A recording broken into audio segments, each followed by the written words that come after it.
Alors, pour un petit focus sur les poignées de porte. Alors, les poignées de porte, c'est personnellement une grande passion. J'en ai mis pas mal ici, les poignées de porte. Moi, je trouve que c'est important parce qu'elles disent beaucoup de votre porte. Déjà, c'est esthétique, mais en plus, d'un point de vue fonctionnel, ça a beaucoup d'importance.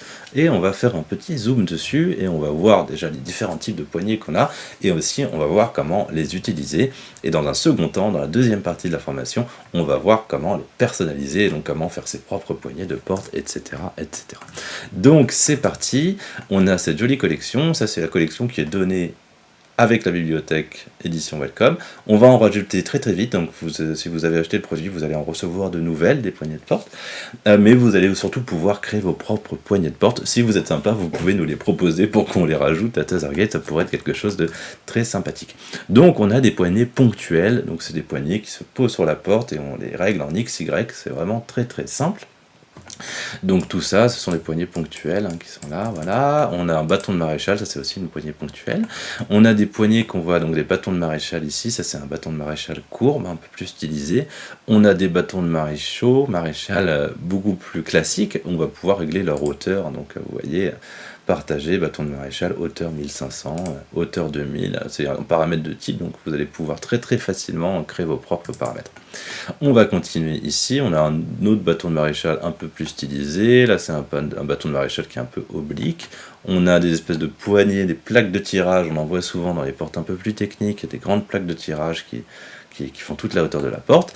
On a également des crémones, on a des crémones pompiers, et puis on a des crémones un peu plus old school, donc ça ce sont des poignées qui vont s'adapter sur la hauteur du ventail de façon automatique. Vous voyez, vous ne pouvez pas régler la hauteur ici, contrairement à celle d'avant, donc elles vont s'adapter automatiquement sur la hauteur du ventail.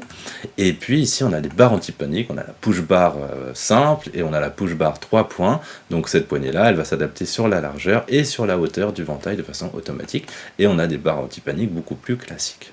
Voilà pour les poignées, et donc ce qu'on va faire, c'est qu'on va aller en associer quelques-unes ici, voilà.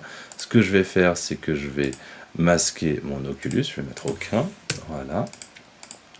Hop, voilà, comme ça. Et puis je vais mettre des poignées, c'est aussi simple. Donc la poignée elle est là, cette poignée c'est la standard que vous avez juste au-dessus, qui est là. Et donc vous allez voir, c'est vraiment très simple. Comment ça se passe, les poignées? Donc là on est sur de la sélection de familles imbriquées. Donc ça se passe comment les familles imbriquées? C'est ici, donc c'est des listes déroulantes ou ce qui viennent appeler des familles. Donc par exemple, ventail principal côté extérieur poignée, donc c'est celle que je vois ici, et bien je vais taper Becky, donc ça c'est le mot-clé pour appeler, isoler dans la liste toutes les poignées, et ensuite j'ai qu'à mettre, alors j'ai quoi? J'ai l'élégance qui est sympa, c'est une poignée ponctuelle, on va la mettre ici, puis on va cliquer sur OK.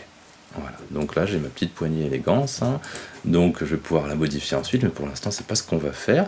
Et on va aller de l'autre côté de la porte, on va aller côté intérieur de la porte, et là on va qu'à mettre une barre anti-panique ici qui va s'adapter sur la largeur de la porte. Donc encore une fois, très très simple, un côté intérieur poignée ici, je vais taper Becky, voilà, barre anti-panique. Ah non, pardon, c'est pas Becky qu'il faut taper, là il faut juste taper barre anti-panique. Voilà, barre anti-panique.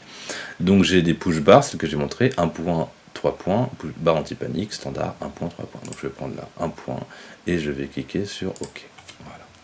C'est vraiment très très simple, vous allez voir, et j'ai ma barre anti-panique qui s'est vraiment fitée parfaitement avec la largeur de mon ventail, donc ça c'est nickel. Et voilà, les poignées, ça va vraiment être un jeu, ça va être ce jeu-là de simplement sélectionner la poignée dont on a besoin. Ce qu'on va aller faire tout de suite, c'est qu'on va prendre cette huisserie bois, voilà, à double ventail simple action, on va aller se mettre à l'intérieur et on va faire une porte qu'on retrouve assez souvent ici. Et sur le ventail principal, côté intérieur ventail principal, je vais mettre une barre anti-panique, une push bar, tiens, 1 point. Et sur le ventail de service, je vais mettre une 3 points. C'est une porte qu'on retrouve très très souvent. Donc ventail de service côté intérieur, poignée, je vais mettre une barre push bar, voilà, 3 points. Et je plie sur OK. C'est vraiment très très simple. Et donc là, je vais avoir ma porte parfaitement fitée, tout nickel, qui s'adapte bien. Donc ça, ce sont des familles, alors ici elles sont partagées, vous pourriez décider de ne pas les avoir partagées. Moi j'aime bien les avoir partagées, ça permet de les étiqueter, de les compter, d'y mettre des infos, donc tout ça c'est des choses qui sont très pratiques.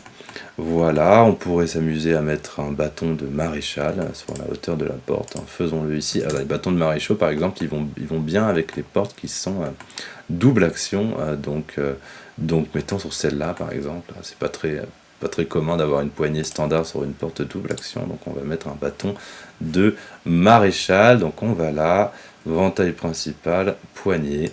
On va mettre bâton de maréchal. On va mettre le élégance d'une hauteur de 1500, pourquoi pas, et on va le mettre à l'intérieur et à l'extérieur. Voilà, tout simplement. C'est vraiment très très simple. Voilà, et vous avez votre jolie petite porte.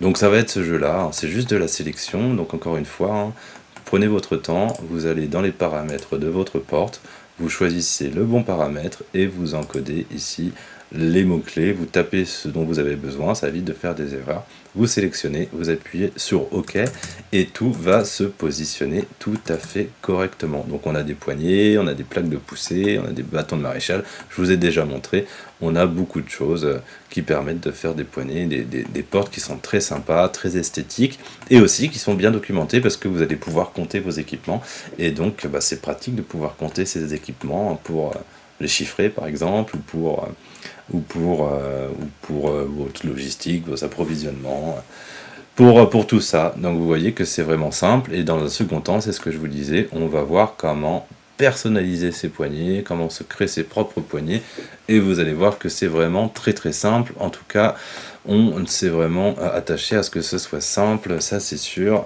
Pour les gens, même des débutants, y arrivent très bien, donc ça se passe super bien.